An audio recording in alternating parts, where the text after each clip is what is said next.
Audrey Degnaud. Mon entreprise s'appelle Mémo pour Mémo.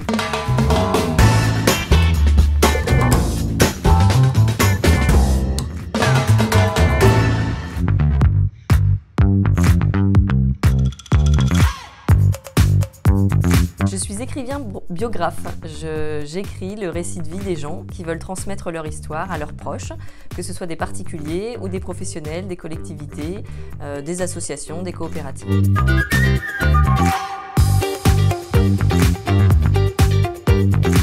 Ça peut être une personne âgée qui fête ses 90 ans ou pas forcément pour un anniversaire en particulier, mais qui a envie de transmettre son histoire à ses enfants, ses petits-enfants, parfois sur leur demande, qui n'a pas eu forcément l'occasion de raconter toutes les anecdotes de vie et qui a envie de les transmettre sous forme écrite.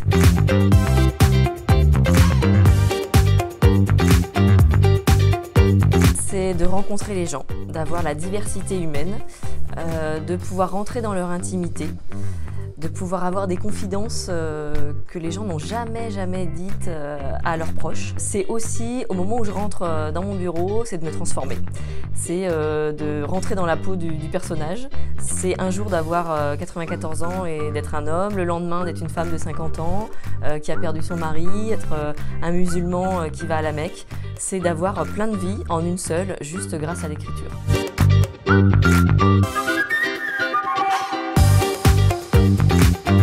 Il y a des biographes qui utilisent uniquement l'enregistrement et qui font comme une discussion sans prendre de notes. Il y en a d'autres qui n'enregistrent pas du tout.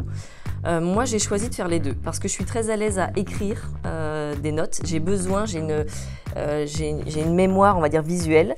Donc si je ne fais qu'écouter, je ne vais pas être déjà dans la proactivité. Il me faut déjà prendre des notes pour faire des liens et reposer des questions et faire déjà des ponts entre ce que la personne me dit.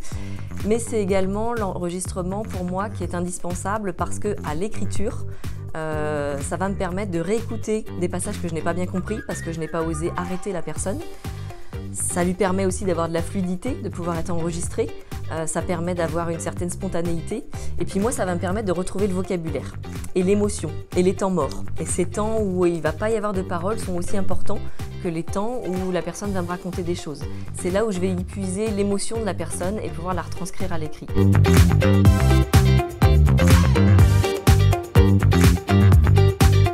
C'est le client qui est ému de se voir dans un livre et fier de transmettre ça à sa famille. Et ça, je trouve que c'est la meilleure satisfaction, c'est de se dire que le client s'est reconnu dans l'écriture.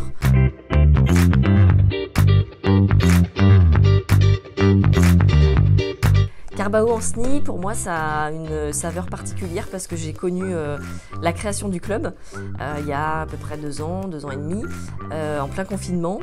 Donc un début qui n'était pas simple, une présidente qui a pris tout de suite les choses en main avec son réseau. Moi, j'ai décidé de l'accompagner en tant que vice-présidente. Donc c'est un projet qui nous a tenu pas mal, qui nous a soudés forcément, où on a commencé à 6-7 et une vraie aventure humaine où on a retrouvé presque comme des collègues, presque comme des amis, où on est content de se retrouver. J'étais pas venue chercher des clients parce que j'ai une activité qui est un peu particulière. Je suis quand même plutôt en B2C, je suis plutôt sur du particulier, même si je peux écrire pour des entreprises. Mais finalement, c'est un réseau qui m'a apporté beaucoup, et en termes de partenariat et en termes de prescripteurs. Je suis rentrée comme ça dans les résidences seniors. J'en ai fait 2-3 et c'est uniquement avec des membres Carbao.